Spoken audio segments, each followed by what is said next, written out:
Our collection giver gained his bachelor degree in psychology at San Juan de Letran, took up a certificate course on leadership at Ateneo de Manila, took up a short course in barangay good governance at the University of the Philippines. He is the author of Exodus Experience, a two-day psycho-spiritual retreat for young people. He is the author of Lay Missionaries in the Parish, or LAM, a 5 months comprehensive course on faith and leadership. He is the author of the motivational seminar, How to Become Successful and Significant. He is the founder of Asin at Ilaw Lay Missionaries for 33 years. He conducts seminar on leadership, team building, retreat and recollection, mental issues, public speaking for more than 25 years. Have produced a number of young and adult leaders in the field of religious, education, and civic. Our recollection giver, Brother Roland Geronimo, the coordinator. Magandang gabi sa inyong lahat. Magandang gabi po. Parang may ibang malungkot. Yan. So ako'y natutuwa naman po at naimbitahan muli ako dito sa Bulacan. Pakiramdam ko, favorite ako ng Bulacan. Parang naikot ko na po ang lahat ng bayan ng Bulacan. Thank you to Father Roger Cruz. Kilala niyo po? Oo. Tapos sa ilang barangay, thank you very much. At ngayon kay Cap MV, no? Aska, tama po ba? At syempre sa mga kasamahan. Maraming salamat po sa invitation. So, malinaw po sa akin ang invitation ay recollection. Pero kung ang leadership naman, okay din sa akin, ano? Kung ang invitation sa akin ay how to win an election, okay na okay po sa akin, no? Kaso, hindi, dahil meron ako sariling mga modules para doon. In fact, sa buong bayan, City of Legazpi, I was contributor of ang hirap naman. Bigla akong nahiya. Nang tumakbo ang asawa ng Rosal. At nanalo naman siya. Pero kailangan kasi ibibigay mo yung seminar about how to win an election. Kasi kailangan nagkakaisa. Pag hindi kayo nagkakaisa, malabo kayong manalo. Diba, paano nyo mapag-iisa ang barangay? Kayo nga, hindi kayo nagkakaisa. Tama po ba yun? Tama po yun. There are 5 factors on how to win an election. But I will not discuss them. Kasi recollection tayo. Tama po ba?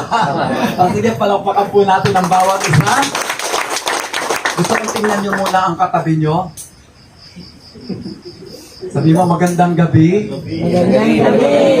Mananalo ka. Mananalo ka.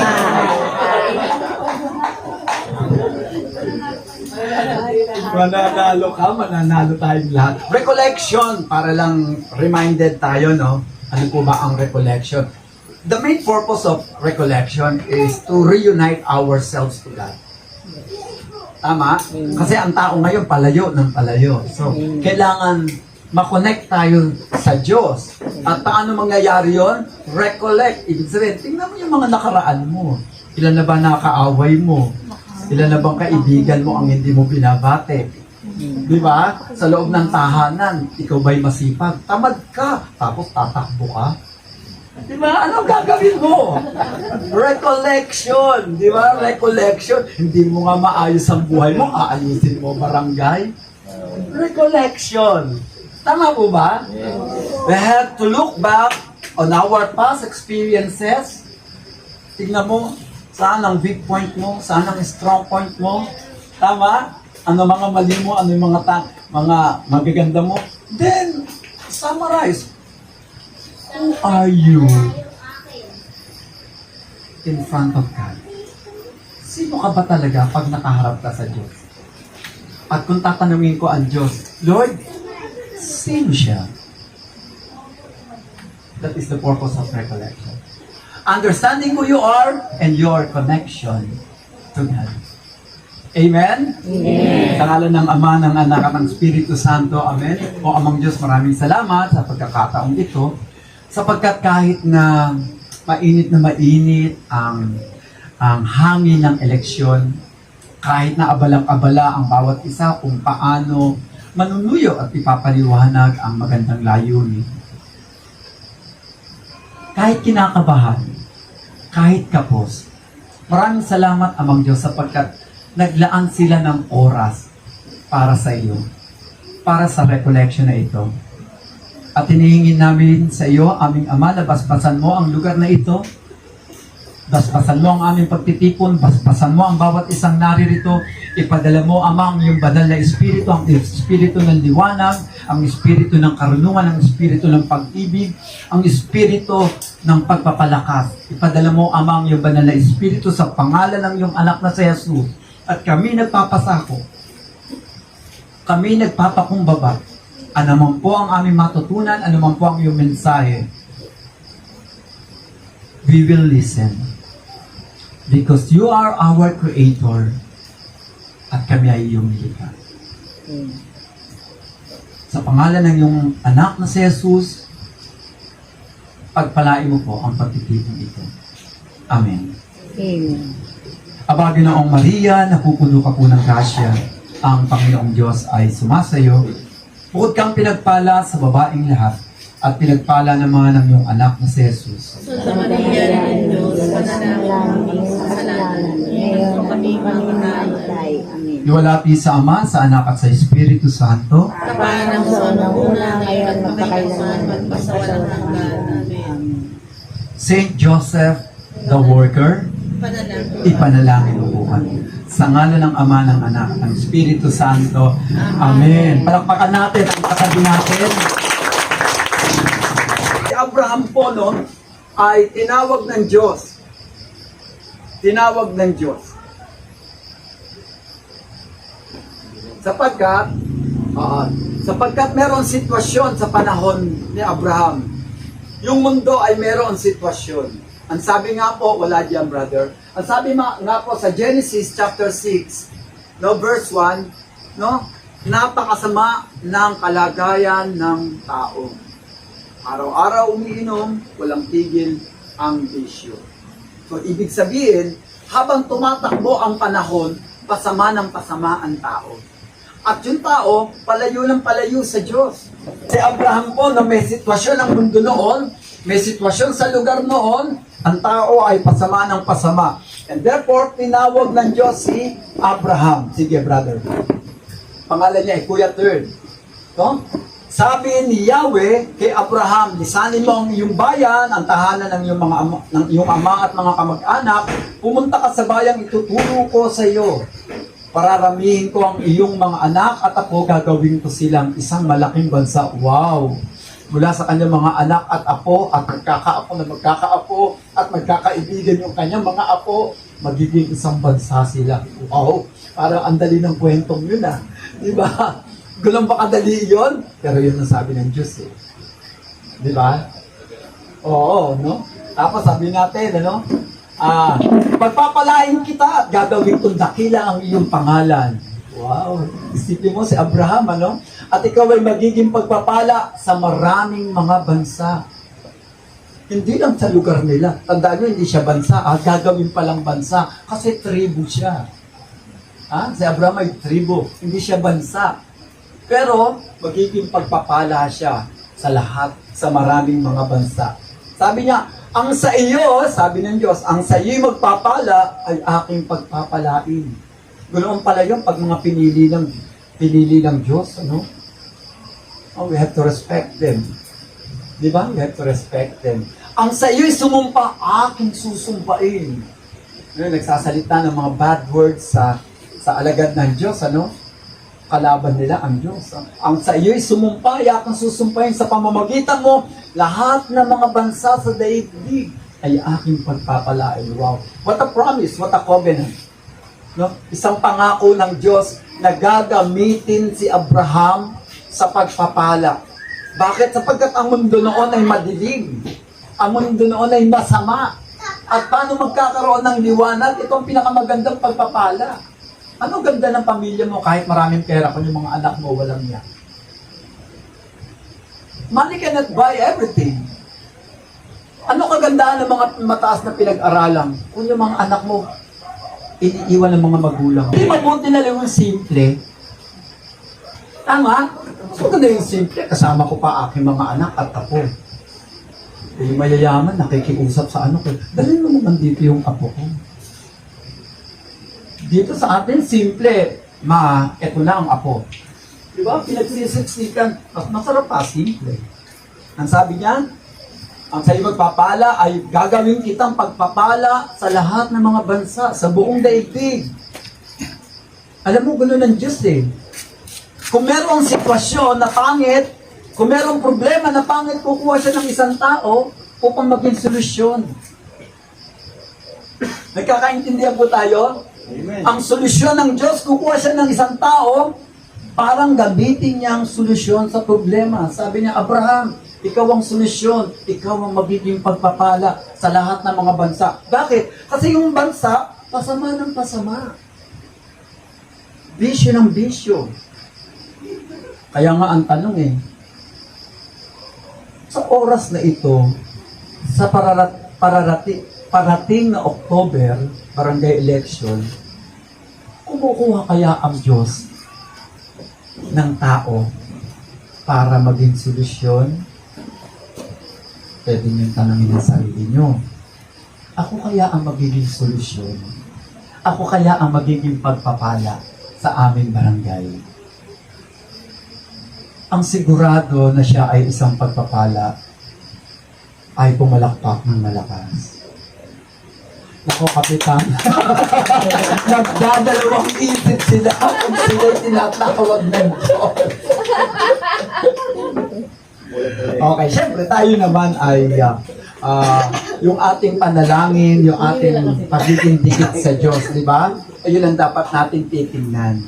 Okay? Sumunod nga si Abraham sa utos ni Yahweh. Isipin mo naman, nandito nakatira sa bayan ng Ur. Di ba? Sa bayan ng Ur, isang Makati, isang BGC, no? Yung Ur, no? During that time, pasimula pa lang ang Egypt, ang Ur, sikat na. Ha? Diyan ang daungan, dadaan dyan ng mga Indians, dadaan dyan ng mga Griego, dadaan dyan ng mga Mesopotamia, lahat ng mga tao dyan dadaan. Magandang negosyo ang lugar, magandang komersyo sa bayan ng Ur, sa lugar ni Abraham. Mukha namang may kaya kahit paano. Kasi pag binasa natin ang buong Biblia, marami siyang mga tupa, baka, alipin. Mukhang may kaya. Komportable naman si Abraham sa lugar na kanyang kinalakihan. Pero ano sabi ng Diyos? Aalis ka dyan. Masyado kang komportable. Di ba?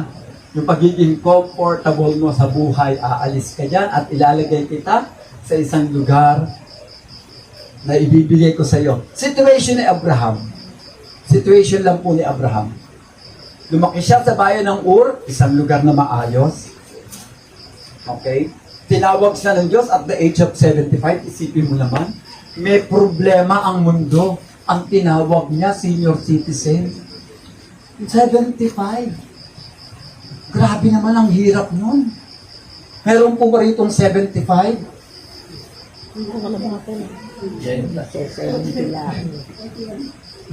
Sabi dito, yung asawa niya matanda na rin. Pero nabuntis pa. Si Sarah, di ba? Oo. Walang imposible sa Diyos, Nay. Magtiwala tayo. Wala siyang anak. At the age of 75, at the age of 80, wala siyang anak.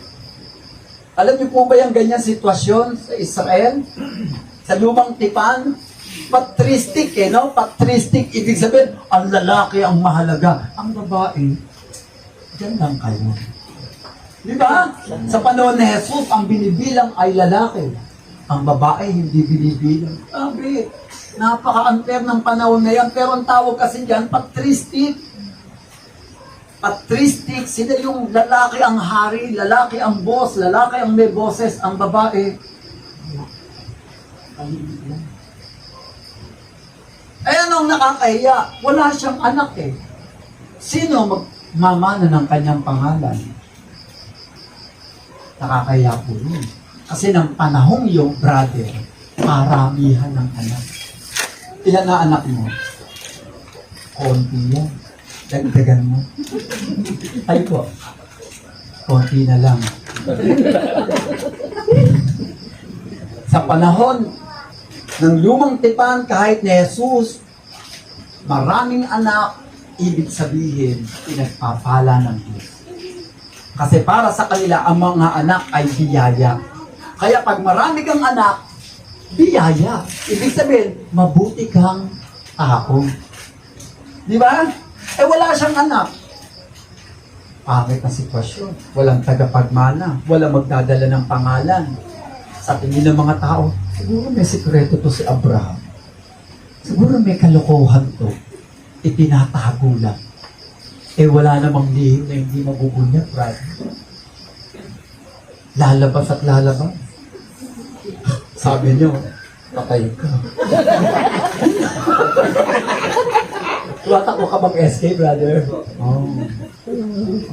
Ngiti-ngiti. Sige, brother, tama. So, ang hirap, ano? Nabubuhay siya sa parabang matikas, pero sa loob, nahihiya. Yan ang sitwasyon niya. Paramihan ng anak, pero wala siya. Iba kasi ngayon eh. Isang anak, pwede na. Tama po ba? 2 anak, pwede na. Diba, ayaw na natin ng maraming anak. Pero noon, iba po. Ikaw ba, brother? Tatakbo pang SK? Ilang anak ang gusto mo? 3? Favorite number mo ba yan? O ikaw, ilan? 2. Sa tingin ko, ikaw kahit isa, mahihirapan ka. Kasi kailangan. Pero ilan ang gusto mo? Oo, tama. Walang muna. Sabi ko nga, mahihirapan eh. Tama yan. Unahin muna yung focus muna tayo, na? Focus muna tayo. So, sige. So, yun ang problema niya. May sitwasyon ng komunidad, may sitwasyon ng mundo, nakikita ng Diyos yun. May sitwasyon si Abraham, nakikita ng Diyos yun. Papasok na ang Diyos. Tinawag niya si Abraham. Tama? Sinasabi niya, Abraham, alam ko, wala kang anak. Alam ko sitwasyon mo. Alam ko, sa sarili mo, may pakiramdam ka, pinag-uusapan ka ng tao. Alam ko, may worries ka kasi 75 ka na, pero walang mag-aakay sa'yo sa sobrang katandaan. Walang magmamana ng pangalan mo. Alam ko sitwasyon mo, Abraham. Pagpapalain kita. Una, kung pinagtatawanan ka, pakiramdam mo ng mga tao, gagawin kitang pagpapala. Magkakaroon ka ng pakiramdam na ang lahat ng tao tumitingin sa iyo na may pasasalamat. Amen po ba? Amen. Sinasagot ng Diyos yung sitwasyon ni Abraham. O, di ba wala kang anak? Bibigyan kita ng maraming anak.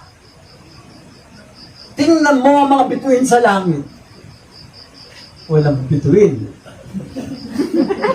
Tingnan nyo ang bituin sa langit. Bilangin mo kung mabibilang mo. Ganyang karami ang iyong magiging anak. Wow. Grabe, hindi ko alam kung paano manganganak si Sarah noon. No? Baka pa. Yung anak, sunod-sunod, ano? Pero yan ang sabi ng Diyos. Anak mo, apo mo, magiging bansa. Alam ko sitwasyon mo. Alam ko problema mo. Alam ko pinagdaraanan mo. Hindi mo maitatago sa akin. I am the answer to your problems. At nagkasundo naman. Di ba? Nagkasundo naman. Okay. Abraham, okay ba sa'yo? Umuo siya. O dahil umuo ka, nagkaroon ng covenant. Covenant means agreement. Okay? Pero yung agreement kasi masyadong civil. No? And so, we use covenant. A term we use to God. It is a divine word. No? Covenant. At dahil Diyos ang iyong kausap, huwag mong babaguhin yan kasi hindi yan kapitbahay. Hindi yan girlfriend na pag ayaw mo na, papalitan mo na. Di ba? So, covenant, walang pagbabago, kailangan maghinta pa. Yung covenant na yan, tapos susunod, blessing. Most of the time in the Bible, when God calls someone, may ganitong sitwasyon. May ganitong phases. No? May sitwasyon ka. Ha? May sakit ka ba? May cancer ka? Di ba? Natatakot ka, bukas makalawa, walang mag-aalaga sa iyong mga anak. May sitwasyon. Magpaplano ang Diyos. Okay? Magpaplano ang Diyos. May plano Diyos, tatawagin ka. Halika. Alam ko naman may problema ka. Magkasundo tayo. Ito ang aking i-offer. Tinatanggap mo ba? Magkasundo tayo. Partner tayo. Amen po ba? Amen. Dapat ka-partner mo ang Diyos. Bago ka makipag-partner sa iba, makipag-partner ka sa Diyos. Amen po? Amen. Kayo, tatakbo kayo ngayon. Siguro may nakita kayo malaking grupo, Acro, Tao Gama. Makikipag-partner kayo sa Tao Gama. Kasi malaking bilang di ba? Tapos si De La Cruz, malaking angkan yun. Di ba? O pag nanalo ko, ikaw ang magiging head ng lupon. Di ba? Nakikipag-partner tayo. Pero sana unahin natin yung Diyos. Nakipag-partner tayo sa Diyos. Kasi yung pakikipag-ugnayan natin, pakikiisa natin, pakikipag-partner natin sa ibang tao, wala kang tiyak dyan. Kaibigan mo ngayon yan, pero baka bukas makalawa, away mo yan. Baka yan ang magtataas sa'yo, pero baka siya rin ang magbabaksak sa'yo. Amen po ba? Amen. Ang tao kasi pabago-bago. Pero ang Diyos, pag binitawan niya na ang salita, pangangatawanan niya yun. Sapagkat ang sabi sa Biblia, walang salita ang Diyos na hindi nagyayan. Amen po? Amen. Kasi ang Diyos ay hindi tao. At hindi siya tulad ng tao. Meron siyang isang salita. Palakpakan natin ang Panginoon. Pagdating po rito sa God calls, hanggang blessing, hanggang no, meron po dyan trials of faith. Diba? Susubukin ka. Susubukin ka kung tapat ka sa kasunduan sa Diyos. Susubukin ka kung totoo ba yung paniniwala mo sa Diyos. Dadaan ka sa pagsubok. At yung pagsubok ay hindi masama. Test is not evil. Di ba may test tayo sa school? Test is not evil. In the Olympics game, pag nagre-represent ang isang bansa sa Olympic, kailangan matest yung oras. Di ba? Ilang oras ba ang tinakbo niya? Pag hindi umabot doon sa oras na kailangan, hindi siya magiging representative. Test is not evil. It's good. Kasi alam mo kung saan mo pa i-improve ang sarili mo. Kung mababa ka sa math, alam mo na dapat mag-focus ka sa math. Mababa yung test score mo sa English, alam mo na dapat medyo mag-double effort ka. Tama po ba? Opo. Test is not bad. Ang pagsubok, nagpapakita kung ano ang dapat mong gawin. Amen po? Amen. Tsaka alam nyo, paniniwala ako naman talaga eh. Paniniwala ako po ito. Yung bata, dapat yan, lumalaki yan sa mga pagsubok. Eh, problema kasi sa nanay, pag yung bata, pinalalaki, ayaw niyang nagagalusan. Mga nanay, yung anak, ayaw na nasusugatan, ayaw na dadapa. Pag sasabihin ng nanay sa baby, lakad, eh biglang matuto, ay! Ayaw! Ayaw na nagagalusan. Yung tatay, iba. Hayaan mo yan. Peklak lang yan eh. Hayaan mo yan. Di ba? Hayaan mong umiyak yan. Mauubos din ang luha yan. Di ba? Magkaiba yung paraan ng pagpapalaki, pero ito po ang pananaw ko. Ang bata, pag lumaki yan, walang galos, walang sugat, hindi bumaksak, lampayan. Lampayan. Pero yung bata pa lang, ilang baksak, bumangon, nasugatan, humilong, paglaki niyan, matibay yan. Matatag yan sa pagsubok. Amen po ba? Amen. Okay lang yan, yung pagtingin natin sa mga pagsubok, sa mga text, it's okay. Di ba sabi nga natin yung saranggola, pag walang humahampas na hangin, hindi yan lilipad ng mataas. Pero pag ang saranggola, hinahampas yan ng malakas na hangin, mataas ang lipad niya. Kaya huwag tayong matakot sa mga challenges, sa mga trials, sa mga pagsubok. Tama po ba? It will help to develop our full potential. Mas madidevelop tayo. Hindi tayo magiging lampak. Tatakbo ka sa election. Nakarinig ka lang ng korte. Masaya ganyan. Wala naman akong ginagawang masama. Pwede yan.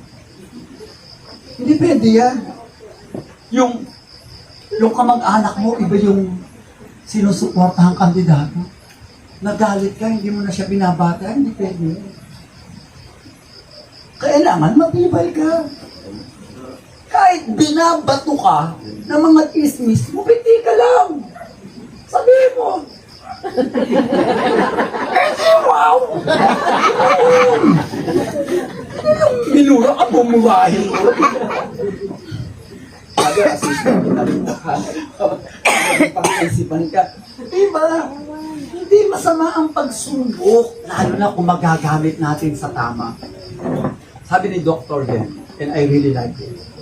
I really like it. The fool learns from experience. The wise learns from history. Ibig sabihin, nakita mo naman ang kalakaran ng eleksyon eh. Di ba? Alam mo naman yun eh. Alam mo na, taon-taon pag may election, ganyan eh. Dapat nahanda ka na. Hindi ka na dapat parang mamon. Ang mamon ba tawag doon? Bulak. Ano yung alam? Mamon nga, balat sibuyas. Hindi, alam mo naman, learn from the history. Ibig sabihin, banatan talaga. Handa ka ba? Pero huwag kang makikipagbalikan. Ngingiti ka. Ganun lang oh. Di ba? Ganun lang. Kasi, diyan kahahangaan ng tao. Yung bugbog sarado ka pero nakangiti ka, that will be your edge. Iyan ang magiging laman mo. The more na binubugbog ka, at humaharap ka sa tao, at humingiti ka, chismis ka yun. Hindi, okay lang yun. Gano'n naman talaga. Wala sa akin yun. Okay lang yun. Ano sinasabi ko yung tao nagsalita niyo? Wow. Ito, kailangan mo barangay. Diba? Hindi sanggano. Yung iba kasing barangay kagawad, sanggano eh. Public servant eh. Diba? Sino yung nagsalita ng pangit sa akin? Ano ba yun? Sanggano naman masyado. Public servant ka eh. Diba? Magbubulot ka ng bara. Pak! Pak! Sila, labas! Labas ang matapang! Eh, public servant tayo. So, itetest ang faith. So, ano ang ginawa? Ang tanda na ni Abraham, yung pangako ng Diyos na magkakaanak, hindi pa nangyayari. Pero alam nyo, hindi nagdududa si Abraham. Kaya ano? Isipin mo, 1 taon, hindi pa nagbubuntis si Sarai. Pangalawang taon, hindi pa nagbubuntis si Sarai. Sabi magkakaroon ng anak, 75 na, kailan pa? Hindi niya sinabi kay Lord, Lord, wala na, tuyot na. Diba? Ba't hindi pa nabubuntis? Alam nyo, hindi nagreklamo si Abraham. Hindi siya nagdududa, hindi niya sinabing, mukhang nais-scam ako. Hindi siya nagdududa. 4 na taon, hindi pa nagkakaanak.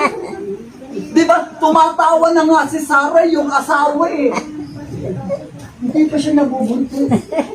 Sabi ni Abraham, Lord, salamat po kung makakaanak ako. Kaya lang. Diba? Nagtathank you siya. Hindi pa siya nagkakaanak.